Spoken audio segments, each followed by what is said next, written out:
시간인데요. 자, 제가 이 책을 기본으로 하겠습니다. 혹시 이 책 말고 옛날 책 가지신 분이 있으신가요? 아, 있으시구나. 자, 옛날 책 가지신 분은 제가, 자, 추록이 있거든요. 추록을 제가 좀 만들어 봤어요. 추록이, 기본 추록에다가 최근에 심판 놓은 것을 제가 집에 있으면서 페이지를 다 확인해서 하니까 지금 몇 페이지가 나왔냐면 46페이지가 나왔어요. 46페이지. 자, 그래서 옛날 책 제가 좀 보겠습니다. 이건 어째 책이에요? 아, 이 책 말고 옛날 책입니까? 아, 그런가요? 자, 옛날 책 한번 볼까요? 예, 이 책. 자, 이게 2019년 판이거든요. 2019년 판을 기준으로 해서 추가된 내용이 한 46페이지 정도 돼요. 자, 이거는 제가 별도로 나중에 복사를 해서 드리도록 하겠습니다. 자, 그래서 옛날 책 가진 분도 자, 그냥 수업을 들을 수 있도록 그렇게 하겠습니다. 다만, 페이지나 이런 게 조금 이제 차이가 있을 수 있거든요. 그래서, 공부하시는데 불편함이 있을 수는 있습니다. 근데 그건 조금 자기가 감수를 하면 좋겠고. 자, 일단은 제가 2021년 판 교재로 제가 강의를 하도록 하겠습니다. 자, 그리고 최근에 지난주에 군무원 시험을 쳤습니다. 자, 혹시 여러분 중에서 군무원 준비하시는 분 손 한번 들어볼까요? 자, 군무원 준비하시는 분이 지금 5명. 자, 그럼 나머지 분은 공무원입니까? 아, 그렇습니까? 예, 좋습니다. 자, 군무원이든 공무원이든 자, 우리 기본적인 내용을 한번 보겠습니다. 자, 일단 군무원은 자, 문항수가 25문제고요. 그렇죠? 공무원은 자, 20문제입니다. 자, 그렇다면 군무원 행정법이든 공무원 행정법이든 다른 게 있느냐 하면 있지. 5개 더 치네요. 5문제 더 있어요. 자, 차 있죠. 자, 그다음에 또 자, 군무원도 보니까 이게 급수가 있더라고요. 그래서 7급이 있고 그다음에 또 이게 9급이 있고 이렇나요? 맞습니까? 예. 자, 그다음에 공무원은 뭐 당연히 9급이 있고 또 7급도 있겠죠. 그렇죠? 자, 근데 기본적으로 9급하고 7급은 어떻게 다르죠? 자, 보통 이렇지 않나요? 9급보다 7급이 조금 어렵다. 맞죠? 그게 일반적 아닙니까? 그러니까 자, 난이도가 9급은 약간 쉽고 얘는 어렵다. 이게 기본적입니다. 근데 이번에 군무원 시험을 보니까 좀 달라졌어요. 자, 제가 보니까 자, 올해 군무원 시험 쳐봤죠? 안 쳐봤습니까? 쳐봤다면 제가 나중에 그 문제지도 제가 나눠드리겠습니다. 문제지와 해설지를 나눠드릴 텐데 9급 시험이 더 어려웠어요. 그래서 제가 볼 때는 이상하다. 이거 문제지가 바뀐 거 아니야? 7급이 더 쉽더라고요. 제가 문제를 풀어보니까 깜짝 놀랐습니다. 자, 그래서 예를 들어서 7급에서 한 80점 나오는 친구가 9급 치면 한 60점 나올 것 같아요. 이상하다. 자, 그 다음에 또, 자, 우리가 군무원 시험은, 자, 군무원 기준 하겠습니다. 군무원은, 행정법이, 지금 여러분들이 보고 있는 이 책이요, 이게 총론입니다. 총론. 자, 총론이고, 그와 별도로, 지금 우리 책에는 안 나와 있지만, 별도로 강론 부분도 있습니다.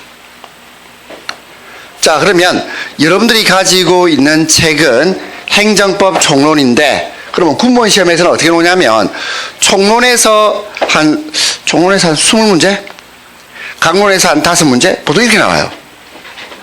자, 그런데 올해는 특이하게 군무원 9급 시험에서는 강론이 안 나왔어요. 강론이 물론 나왔다고 할 정도의 문제 한 문제 정도 있는데 그 무시하고 일단 거의 다 총론으로만 나왔습니다. 그리고 7급에서 총강론 합해서 25문제로 강론이 5문제 나왔거든요. 이것도 좀 이상해요. 왜냐하면 역대 군무원 9급 문제는 강론이 많으면 5문제, 적으면 2-3문제가 섞여 나오거든요. 그런데 올해는 이상하게 이거는 총론만 나왔어요. 그리고 7급은요, 총론 플러스 강론 이렇게 나왔다고. 그러면 이 강론은 우리 책에 나와 있지 않습니다. 우리 책에 나와 있진 않은데 제가 시험 지난주에 나눠드린 강론 보충 프린트 있죠?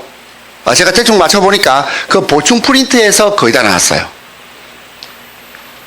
한 200페이지 정도. 자, 그걸 열심히 보시면, 자, 문제를 푸는데 어려움이 없었다. 이런 생각이 저는 듭니다. 근데 어쨌든, 이게 문제 유형이 좀 바뀌었더라고요.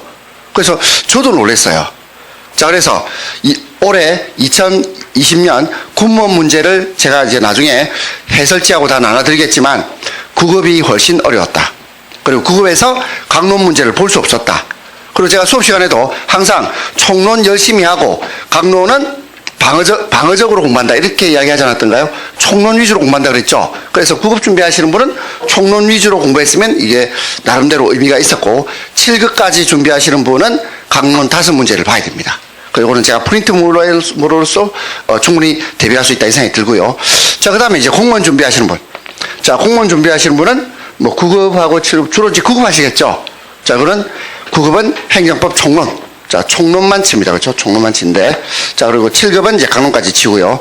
자, 그런데 보통 역대 난이도를 치자면 원래는 공무원 행정법이 공무원이 조금 더 어려워요. 그런데 이번 군무원 시험은 그것도 파격이에요. 7급보다 9급이 더 어렵고 그리고 공무원 9급 시험보다 군무원 9급이 더 어려웠어요. 그래서 보통의 경우 제가 군무원 행정법은 좀 쉽게 놓습니다. 이게 일반적이거든요. 근데 이제 그게 그 등식이 깨졌다 이 말이에요. 깨졌다. 자, 그래서 깨진 이유를 제가 생각해 보니까 이런 것 같아요. 군무원만 준비하는 사람이 치는 게 아니더라고요. 그게 아니고 공무원 시험을 준비하는 사람들도 많이 치더라고요. 자, 그러다 보니까 그 난이도가 동반해서 올라갔다라는 생각이 듭니다. 자, 그 다음에 또 특징. 또 특징이 뭐냐면 이번 기출문제를 보면서 이게 기출문제 있죠. 자, 과거에는 행정법을요 기출문제만 열심히 보면 일단 90점은 나왔어요. 그런데 이제는 기출문제만 봐가지고는 80점을 넘기기 어려울 것 같아요. 그러니까 기출문제에 항상 자주 나오는 자, 우리 빈번하게 아니고 자주 출제되는 판례 있죠. 판례. 그 다음에 법조문. 자, 이것 위주로 시험에 자주 나왔거든요. 그냥 이런 것들이 나왔었어요. 그런데 최근에 기출문제를 보면 이게 출제가 잘 안 되는 영역들이 많이 나왔어요. 자, 그래서 결론. 여러 가지 행정법 문제는 중요한 문제만 나왔어요. 그런데 올해 군무원 시험을 보면서 제가 느낀 것은 중요하지 않은데 출제가 됩니다. 또 뭐가 있냐면 교과서에 소개가 안 돼 있는 판례들도 나와요. 교과서에 없는 판례, 법조문 이런 것들이 슬쩍슬쩍 등장합니다. 자, 이것은 출제자가 의도적으로 별로 중요하지 않은데 자기가 슬쩍 끼워 넣는 거예요. 그러면 이제 여러분들이 시험장에서 1번부터 만약에 4번까지 있다 치면 그 중에 한두 지문을 내가 보지 못한 지문이거든요. 그러면 전체적으로 난이도가 올라간다고 느낍니다. 그리고 정답을 고르기 어려울 수 있어요. 그래서 제가 깜짝 놀랐습니다. 자, 그러면 앞으로 자, 공무원 행정법이든 국무원 행정법이든 어떻게 공부할 것인가 이렇게 물어본다면 제가 볼 때는 범위를 넓혀야 돼요. 범위를 넓히고 더 어렵게 공부해야 됩니다. 자, 그전까지는 기출문제 위주로 자주 출제되는 거 이거 외우세요. 그러면 시험에서 일정한 점수를 얻었다면 지금은 그렇지 않은 것 같아요. 그 다음에 또 뭐가 있냐면 자주 출제되는 판례의 원문이 있으면 그 원문을 이게 어떻게 되고 있냐면 약간 변형되어서 나와요. 변형이란 말은 어떤 문장이 있으면 그 문장을 그대로 내는 것이 아니라 그 문장의 취지를 이해했는지를 측정하고 있어요. 그러니까 난이도가 높아진다 이런 뜻입니다.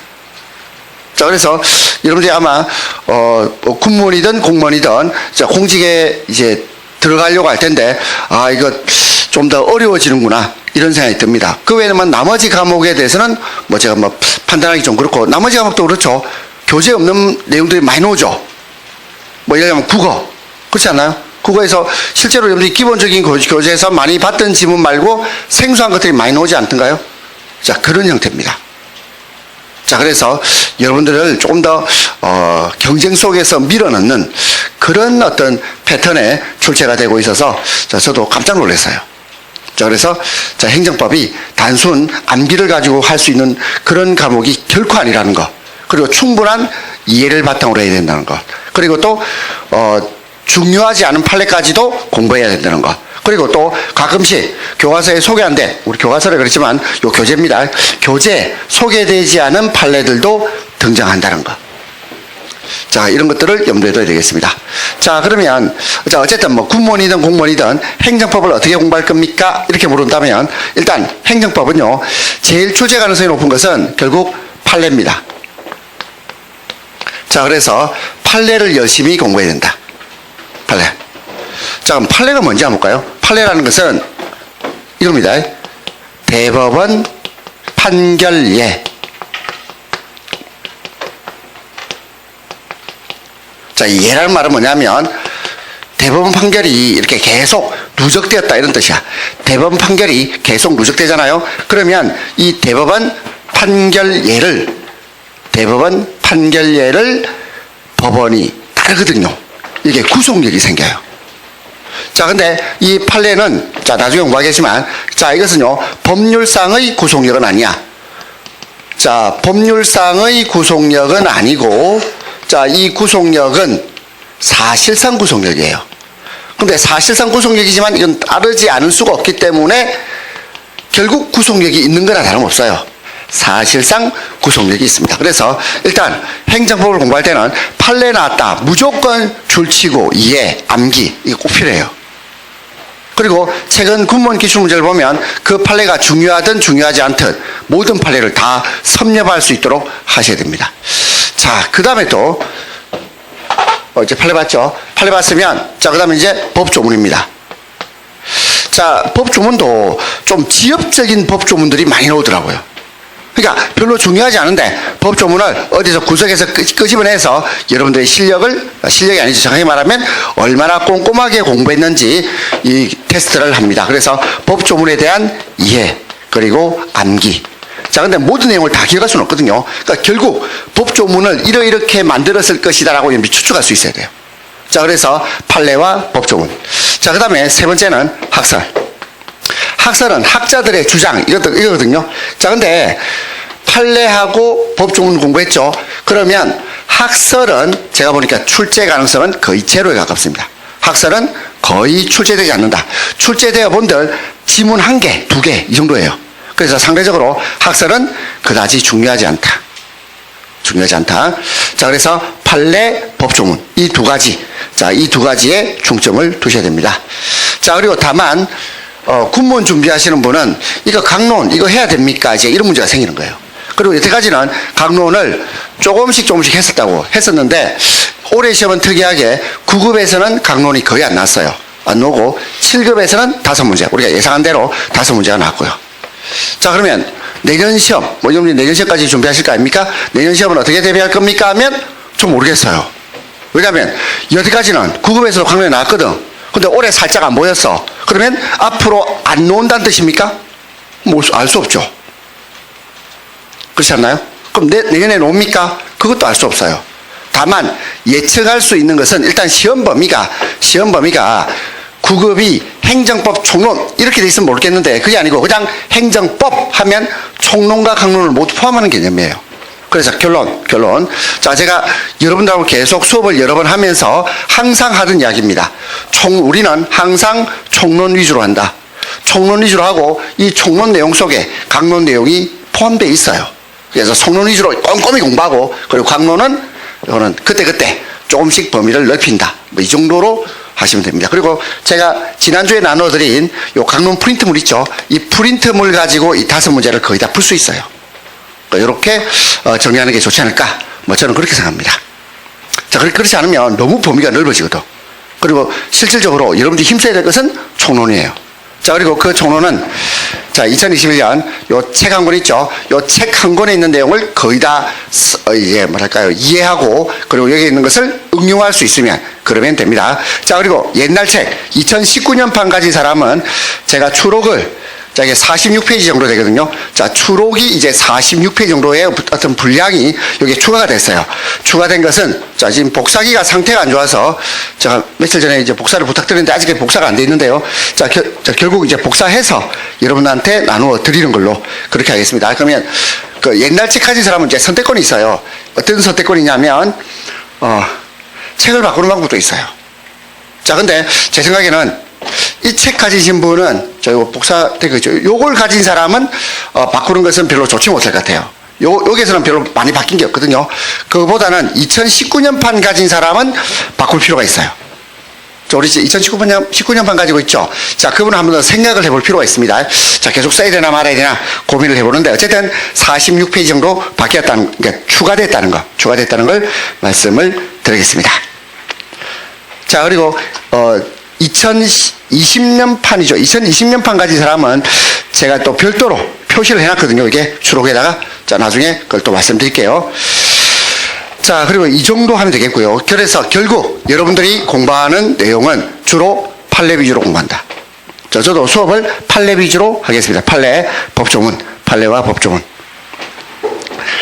자, 그러면 책을 한번 열어볼까요? 열어보겠습니다. 자, 책을 열어보니까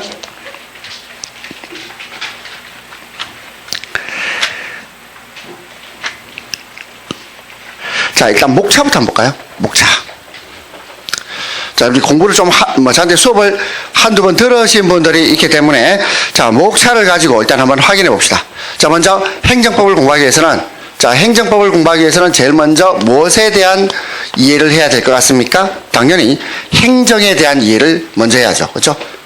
자, 행정법을 공부하기 위해서는 행정에 대한 이해가 필요합니다. 그래서 목차 보면 제1편 챕터 1 행정 이렇게 돼 있죠? 행정. 그 다음에 챕터 2 그 다음에 이제 행정법. 자, 그러면 행정에 대해서 공부를 하고요. 행정법에 대해서 공부를 할 겁니다. 자, 그렇다면 자, 이거 한번 생각해 볼까요? 여러분들은 행정하면 뭐가 떠오릅니까? 행정이란 말을 들으면 떠오르는 거 없어요? 법을 집행하는 거죠. 그렇죠? 법을 집행한다. 그러면 행정이라는 것은 입법이나 사법과는 구별되는 거예요. 그래서 행정은 결국 어떤 단어를 공부하게 되냐면 권력분립. 자, 권력분립이라는 단어를 공부하게 됩니다. 이건 출제 가능성이 있는 건 아닌데 그냥 이해를 위해서 제가 한번 설명드립니다. 자, 그 다음에 이제 챕터 2 보니까 행정법이죠. 행정법. 행정법은 무슨 뜻일까요? 말 그대로 행정의 법이 적용된다 이 말이야. 그러면 행정의 법이 적용되는 것은 결국 뭐죠? 이것은 법치주의예요. 법치주의 또는 법치행정이라고 한다. 행정의 법이 적용된다. 법치주의, 법치행정. 자, 이겁니다. 자, 다시. 자, 우리는 첫 시간에 행정의 개념을 이해한다. 행정의 개념은 결국 권력분립과 밀접한 관련이 있고, 그 다음에 행정법. 행정법은 법치주의, 법치행정과 관련이 있다. 자, 그 다음에 이번에는 행정상 법률관계. 자, 지금 목차를 제가 설명하고 있습니다. 행정상의 법률관계. 이렇게 돼 있죠? 그러면 일단 법률관계가 무엇입니까? 이거 생각해 봐야 돼요. 법률관계라는 것은 무엇입니까? 하면 권리 의무 관계. 자, 권리 의무 관계를 법률관계라고 부릅니다.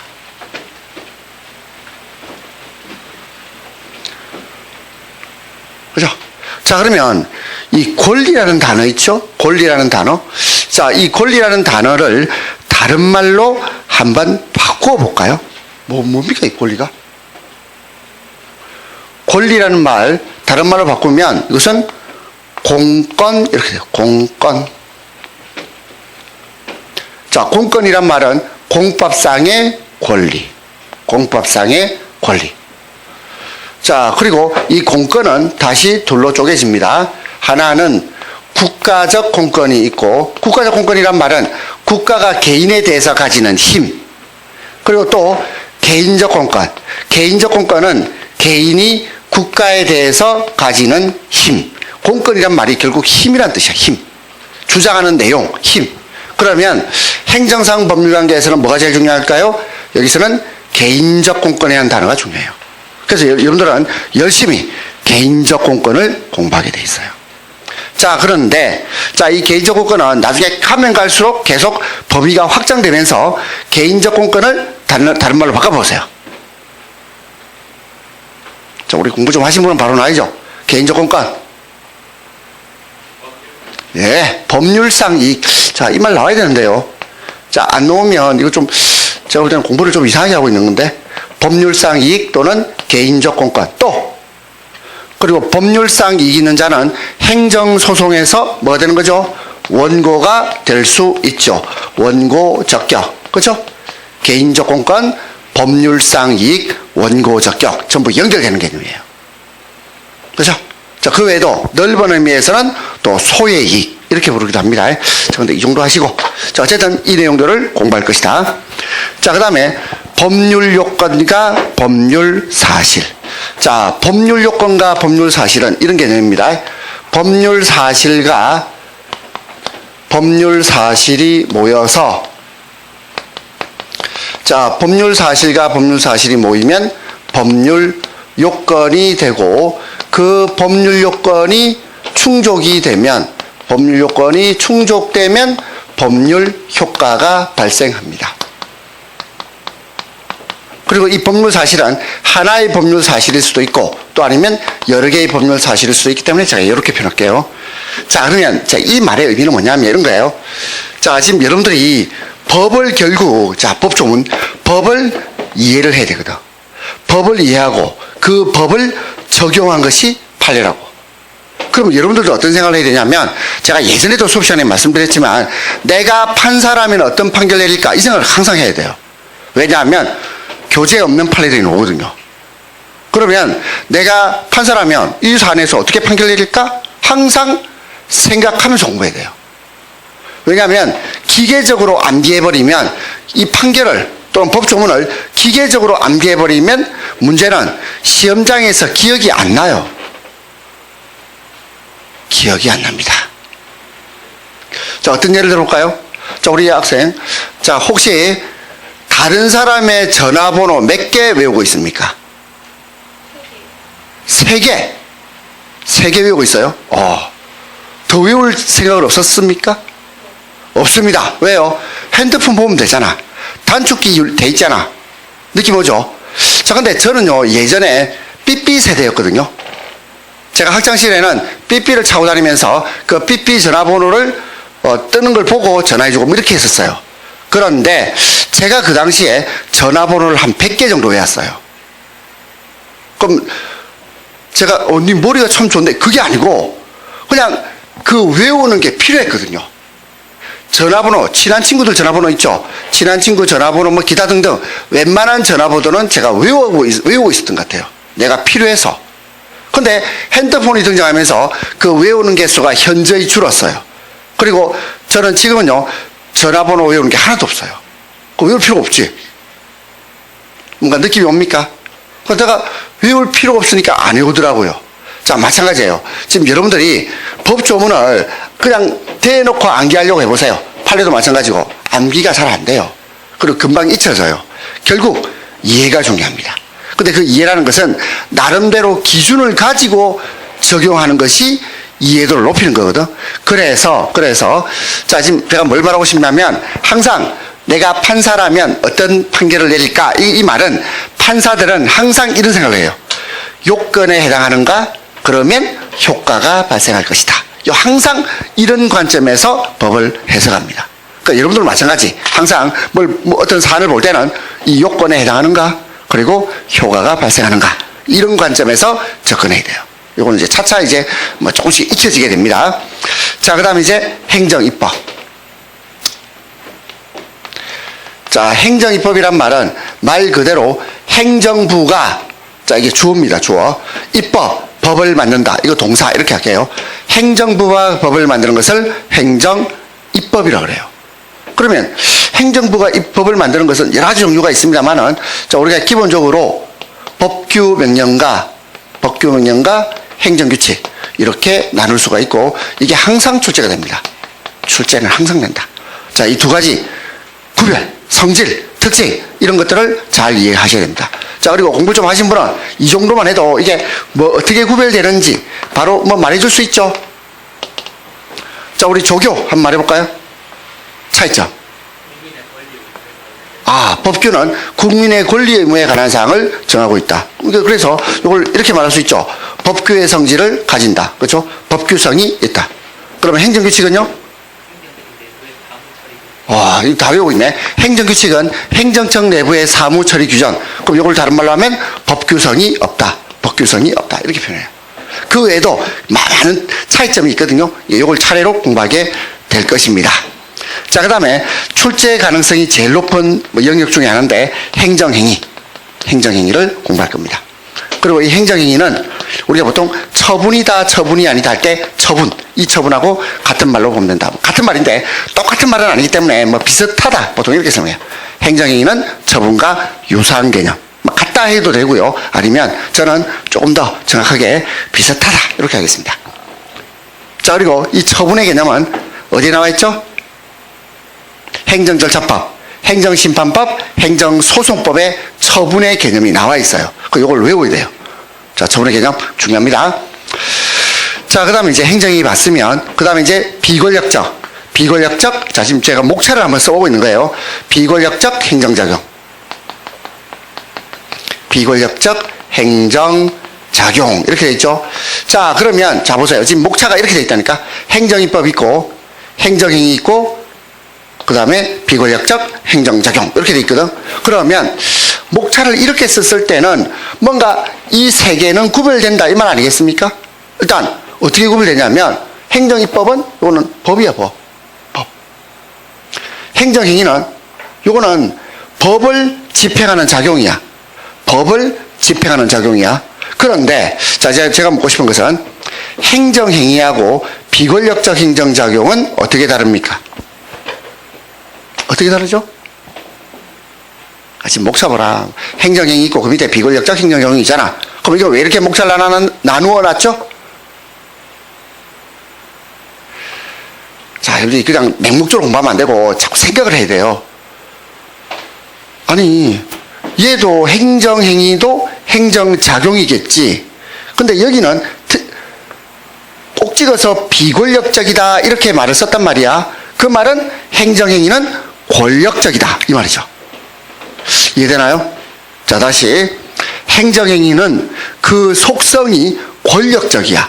그럼 권력적인 것을 행정행위라고 부르고 비권력적인 것은 행정행위라고 안 불러. 비권력적 행정작용. 그러면 비권력적 행정작용은 처분일까 처분이 아닐까? 처분이 아니겠지. 이거 되게 중요하단 말이에요. 그래서 만약에 여러분들이 처음 보는 판례가 났다. 그러면 이것이 처분이냐 처분이 아니냐라고 물어본다면 그럼 어떻게 문제를 풀 겁니까? 사실관계 읽어보고 권력적인지 아닌지를 봐야죠. 느낌 뭡니까? 권력적인지 아닌지를 봐야 돼요. 자, 그 다음에 계속 보겠습니다. 그 다음에 행정계획이 있고, 자, 행정계획. 자, 그 다음 또 뭐 있나요? 행정 절차가 있죠. 그러면 여기서 행정 절차와 관련해서는 이게 되게 중요합니다. 특히 법조문. 자, 판례는 항상 중요하고 법조문, 행정절차법을 별도로 공부를 해봐야 돼요. 행정절차에 대해서는 행정절차법 조문을 봐야 된다. 자, 그 다음에 넘깁니다. 넘겨서 정보공개와 개인정보보호. 자, 정보공개 그리고 개인정보보호. 자, 이것도 마찬가지예요. 법조문을 들여다봐야 돼요. 자, 정보공개와 개인정보보호. 물론 판례도 봐야 되고요. 그 다음에 민원사무와 행정규제. 자, 민원사무와 행정규제는 상대적으로 출제 가능성이 좀 떨어지고 있고요.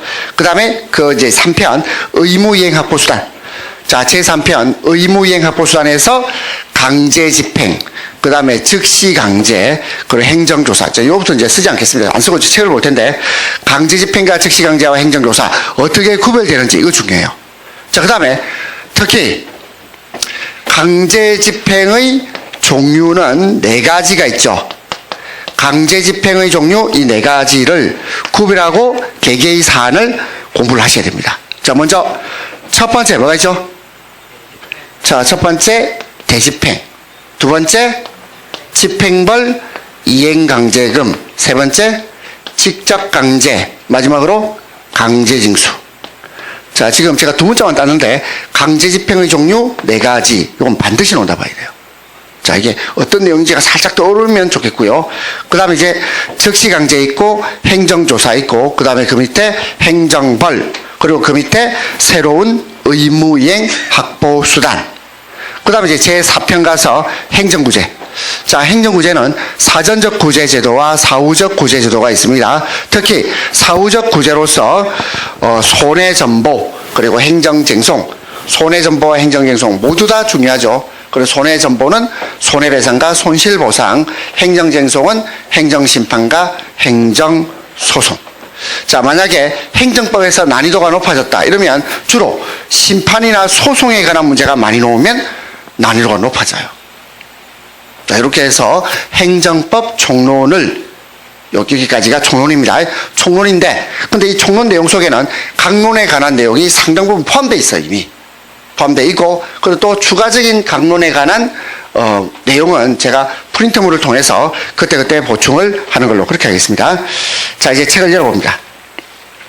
책을 이제 본문 내용 열어서 자, 2페이지입니다. 자, 행정. 자, 그리고 뭐 옛날 책 가진 사람은 앞부분에는 크게 많이 추가된 내용은 없거든요. 없지만 지금 복사하고 있으니까 아마 1시간 끝나고는 복사물을 받을 수 있을 것 같습니다. 자, 보세요. 행정의 개념을 처음에 설명하는데 어떤 단어가 나옵니까? 권력분립. 그렇죠? 행정의 시작, 권력분립과 관련이 있는 걸로 나오죠. 권력분립을 전제로 한다. 그럼 이 자체는요, 출제 가능성이 별로 없어요. 없고, 자, 여기 보니까 이 새 책을 가진 사람은 권력분립론의 의의를 제가 한번 읽어볼게요. 새 책 가진 사람 한번 보세요.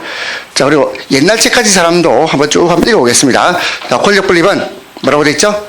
자, 국가권력 상호 간의 견제와 균형을 통해서 권력의 집중과 남용을 억제함으로써 국민의 자유를 보장하기 위한 자유주의적 조직 원리가 권력분립이다. 이렇게 돼 있죠. 근데 새 책을 제가 보니까 이게 오타가 났어요. 국민의 자유를 보장하기 위함에 한이 나와야 되겠죠. 위한. 자, 새 책 가진 사람은 한을 넣어주세요. 자, 옛날 책 가진 사람은 뭐 그대로 제대로 돼 있는 겁니다. 그러니까 새 책을 판을 바꾸면서 지금 보니까 이게 오타를 냈어요. 보장하기 위한. 한이 빠진 사람은 한을 넣어주세요. 자, 이게 권력 분립입니다. 자, 권력 분립이고, 권력 분립은 뭐 고전적 권력 분립도 있고, 뭐 현대적 권력 분립도 있다. 뭐 출제 가능성은 없고요. 그냥 넘어갑니다. 그 다음에 행정의 의. 자, 행정의 의와 관련해서 형식적 의미, 그리고 또 실질적 의미. 이렇게 돼 있죠? 자, 뭐 여기서부터 이제 옛날에 한 20년 전에는 이런 문제가 많이 나왔어요. 뭐 어떻게 많이 나왔냐면, 형식적 의미의 무엇. 자, 그리고 실질적 의미의 무엇. 그래서 이것이 일치하는 경우도 있고 일치하지 않는 경우도 있다. 이게 시험에 많이 나왔거든. 근데 최근에는 아예 안 나와요. 한 5, 6년 전부터는 아예 이런 문제 안 나옵니다. 안 나오는데 그래도 한번 보면 형식적 의미. 자, 이것은 그 구별 기준이 주체를 기준으로 한다. 그러니까 형식적 의미의 행정. 무슨 뜻일까? 말 그대로 행정부가 하면 다 형식적 의미의 행정이야. 주체를 기준으로 해요. 자, 근데 우리 책에는 뭐라 되어 있냐면 권한 이렇게 되어 있거든. 자, 권한을 기준으로 한다. 같은 말이에요, 이거. 근데 권한보다는 주체가 더 이해하기 편해요. 행정부에서 하면 다 형식적 의미의 행정.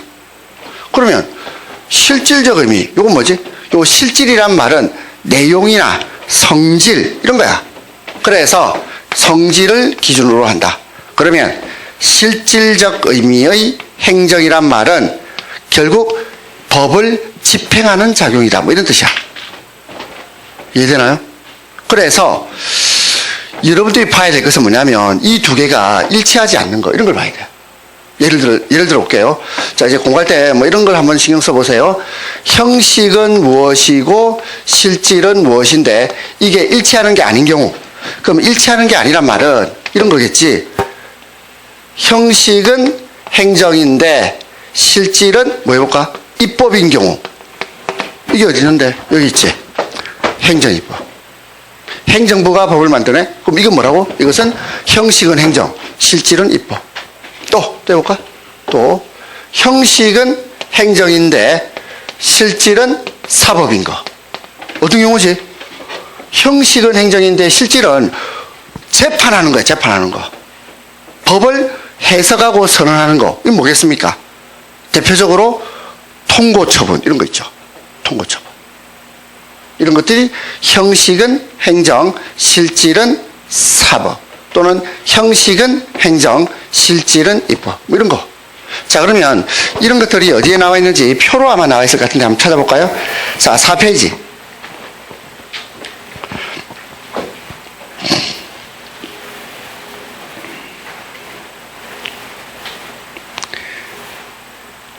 자, 4페이지에서 자, 중간에 박스 보입니까? 자, 중간에 박스에서 이제 한번 찾아봅시다.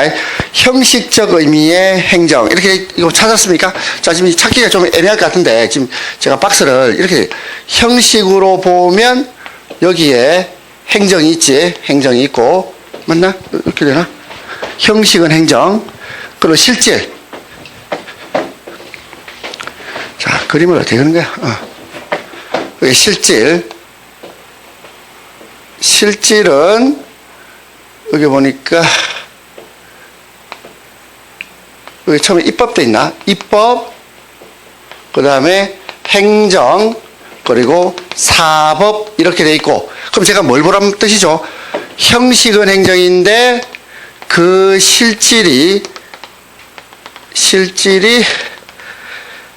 입법인 거 이거 한번 봐주시고, 형식은 행정인데 실질이 사법인 거 이거 한번 봐주시고, 뭔 소리인지 알겠습니까? 찾아보세요. 그럼 결국 형식도 행정, 실질도 행정. 이거는 공부할 내용이 아니지. 그렇죠? 행정부가 행정 일을 한 거야. 이거보다는 형식은 행정인데 실질이 입법인 거. 그 대표적으로 행정입법 나오겠죠? 한번 볼까요?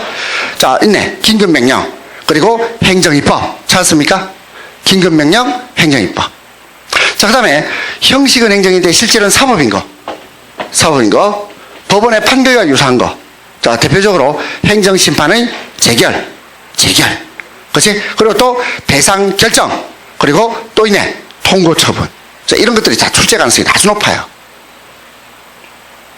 자, 뭐 제가 전체를 다 하면 좋겠지만, 자, 뭐 그러기엔 시간도 없고, 자, 요 두 개를 잘 한번 이해해 본다. 할 수 있겠죠? 그리고 이걸요, 그냥, 그럼 이걸 외워야 되나? 그게 아니고, 여러분들이 전체 행정법을 통독을 해서 이해를 했다면, 그러면 이게 외울 내용이 아니에요. 근데 처음 공부하시는 분은, 이걸 암기해야 된다. 이런 압박감이 들죠? 근데 암기사항이 아닙니다. 공부하다 보면 자연스럽게, 당연한 이야기를 하고 있구나. 이런 느낌이 들 정도가 되면, 그러면 이제 조득점이 가능합니다. 자, 그 다음에 이제 다시 책으로 와서, 3페이지. 실질적 의미의 행정에 관한, 자, 요거죠. 실질적 의미 행정에 관한 여러 가지 학설들이 있는데, 출제 가능성 거의 없다. 거의 없고, 그러니까 요걸 가지고 문제를 내는 것은 진짜 한 20년 전 문제예요. 지금은 거의 안 나옵니다. 안 나오지만 제목만 보고 하겠습니다. 자, 실질적 의미 행정에 관한 학설에서, 자, 긍정설. 자, 긍정설 보니까, 긍정설이란 말은 실질적 의미 행정을 인정한다. 이 말이겠죠?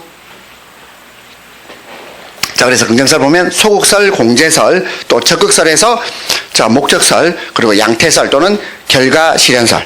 그리고 부정설 보면 법단계설, 그리고 기간 양태설. 근데 이거요, 출제 가능성 없다. 넘어간다. 그리고 그 밑에 개념 징표설, 요걸 봐야 돼요. 포르트호프. 우리나라 그 교수 중에서 독일 유학 가서 이 사람 밑에서 공부를 많이 하거든요. 많이 했었어요. 그리고 이 사람의 영향을 많이 받거든. 그래서 포르트호프, 이것이 일반적인 학설이에요. 행정은 정의 내릴 수 없고 다만 묘사될 수 있을 뿐이다. 그러니까 행정의 개념을 일률적으로 말할 수 없다. 뭐 이런 뜻이야. 그러면 행정은 무엇을 행정이라고 하는지는 여러 가지 개념을 가지고 나타낼 뿐이다. 해서 그 밑에 한 5개가 나와 있죠. 이거 한번 읽어보세요. 이러이러한 것을 행정이라고 하는데, 근데 그 둘째 줄에 줄친 거 봐라. 행정은 적극적이고 능동적이고 미래지향적이고 사회 형성 활동이다. 자, 그러면 제가 사회 형성 활동할 때 형성, 자, 제가 한자 써볼게. 형성은 이렇게 한자로 씁니다. 뭐예요 이거? 자, 이게 어려운 사람은 거꾸로 읽어봐. 거꾸로 읽으면 성형. 갑자기 뭐 저금하고 싶지 않습니까? 성형하려면 돈이 필요하잖아. 그리고 이 형성이란 말은 이런 뜻입니다. 발생, 변경, 소멸. 형성의 뜻은 발생, 변경, 소멸을 형성이라고 이름을 붙입니다.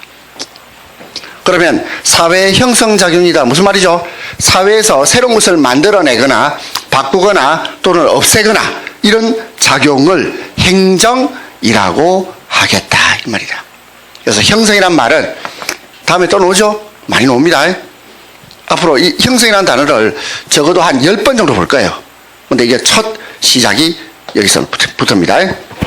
자, 그 다음에 이제 나머지는 넘어가겠고요. 자, 그 다음에 그 밑에 실질적 의미의 행정과 다른 국가작용과의 구별 이렇게 돼 있죠. 자, 그럼 이 구별 한번 해봅시다. 자, 어떻게 구별할 거냐면, 자, 우리는 결국 실질적 의미로 이해를 해야 되거든. 실질적 의미. 무슨 말이야? 성질. 자, 그러면 자 봅시다. 입법의 성질, 행정의 성질, 사법의 성질. 자, 이거는 진짜 기초 개념이에요. 뭐 이 자체가 시험 문제는 아닙니다만은 이 개념을 이 성질을 이해를 해야 나중에 판례를 정리할 때 굉장히 도움돼요. 자, 입법은 어떤 성질을 가지고 있을까? 자, 이거 바로 나와야 되는데 일반적이고 추상적이다 이런 단어가 떠올라야 돼요. 입법은 일반적, 추상적. 그럼 행정은 뭔데? 자, 일반적의 반대의 말 개별적, 추상적의 반대의 말 구체적. 이런 단어가 떠오르면 좋겠네요. 그러면 이쪽으로 와서 자, 우리 행정행위는 어떤 성질을 가질까? 행정행위는 개별적, 구체적이지. 이런 단어가 또 이렇게 써요. 이렇게 설명한다고. 그러면 행정부가 법 만들었지? 행정입법은 어떤 속성을 가질까?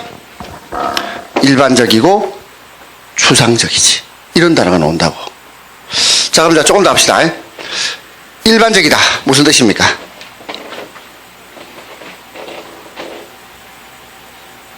네. 자, 여기서 일반적이란 말은 이게 불특정 다수인, 자, 이 단어 알아야 됩니다. 불특정 다수인에게 적용된다. 뭐 이런 뜻이에요. 그럼 개별적은 뭘까? 개별적은 반대니까 특정인에게 적용되는 거죠. 자, 그 다음에 추상적은 불특정 다수의 사안에 적용된다. 불특정 다수 사안에 적용되고, 구체적이란 말은 특정 사안에 적용된다. 자, 결국 행정은 특정 사안에 적용되는 것이 행정입니다. 이해됩니까? 책에 도리에 나와 있잖아요. 그러니까 이걸 기억하라고. 자, 다시 입법은 불특정 다수인을 대상으로, 다른 말로 일반적으로 불특정 다수 사안에 적용돼 추상적이야. 행정은 특정인을 대상으로 개별적이야. 특정 사안에 적용돼 구체적이야. 근데 이런 용어들을요, 자유자재로 쓸 수 있어야 되는데 많은 수험생들이 그렇게 못해요. 자, 우리 맨 뒤에 계신 조교. 자, 요거 익숙해지는데 몇 달 걸렸죠? 몇 달 걸려요, 이거. 처음 공부하시는 분은 이게 머리에 안 들어와. 들어오자마자 튕겨나가. 그리고, 뭐 나는 이런 거 신경 안 쓰, 이런 말 잘 안 쓰잖아. 일반적이다, 추상적, 이런 말 안 쓰잖아. 그러다 보니까 이게 외국어처럼 느껴지는 거예요. 자, 근데 그러면 안 되고, 우리가 평소에 이런 말을 쓸 수 있어야 돼요. 자, 그 다음에, 자, 사법. 자, 사법은, 어떤 개념이냐면, 이거는요, 소극적이고 수동적인 개념이야. 그리고 또, 자, 현상유지적이야. 자, 좀 해볼까요? 보수적이야, 이거. 근데 행정은 소극적의 반대말 적극적이야, 적극적. 수동적 반대말 능동적이야. 적극적이고 능동적이고, 현상유지 반대말이 뭘까? 현상유지 반대, 있잖아, 이게, 있네. 형성적이다. 사회 형성적이다. 이런 표현을 쓴다고요. 이해되죠? 이해 안 됩니까? 자, 근데 이거는 출제 가능성 없습니다. 그냥 이해를 돕기 위해서 제가 쓴 거지.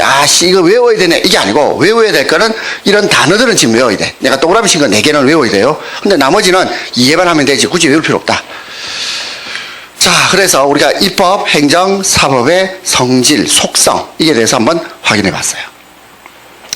자, 이 정도 보시면 되고, 자, 넘어갑니다. 자, 나머지는 그냥 간단하게 보시면 됩니다.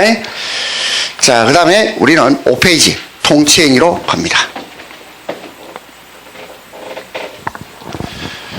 자, 통치행위는 뭐냐? 이렇게 물어본다면, 통치행위는, 자, 통치행위는 고도의 정치적 성격, 고도의 정치적 성격을 가지고 있기 때문에 사법심사 대상에서 제외되는 것이다. 뭐 이런 뜻이에요. 그러면 고도의 정치적 성격을 가지고 있다. 요거는 여러분이 이해를 쉽게 하시는데 사법심사 대상에서 제외된다. 이걸 처음 공부한 사람은 이해를 못해요. 사법심사 대상에서 제외된다. 무슨 말일까? 네, 요거는요. 소송의 대상이 되지 않는다. 그러니까 소송의 대상이 되지 않기 때문에 소송으로 다툴 수 없다. 소송으로 다툴 수 없으면 결국 국민의 권리구제가 인정되지 않는다. 그러니까 까라면 까라 뭐 이런 뜻이에요. 우리 군대에서 아마 그런 거 겪어봤죠. 부당을 당했어. 뭔가 불이익을 당했어. 근데 뭘 하소를 하려니까 그냥 입 닥쳐 이렇게 되는 거야.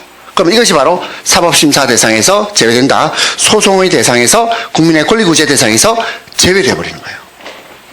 그러면 이거 좀 억울할 수 있잖아. 억울할 수 있지만 참아야 돼. 왜? 고도의 정치적 성격. 사법부가 심사하기에 적절하지 않거든. 그러면 이 고도의 정치적 성격의 행위를 누가 합니까? 이렇게 물어본다면 일단 대통령이 하지. 대통령.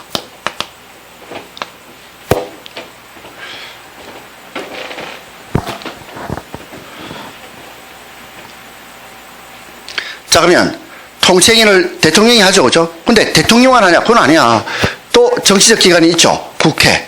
자, 대통령 또는 국회가 통치행위의 주체. 사법부는 통치행위 주체 아니다. 그럼 사법부는 뭔데? 통치행위에 대해서 최종적 심사, 최종적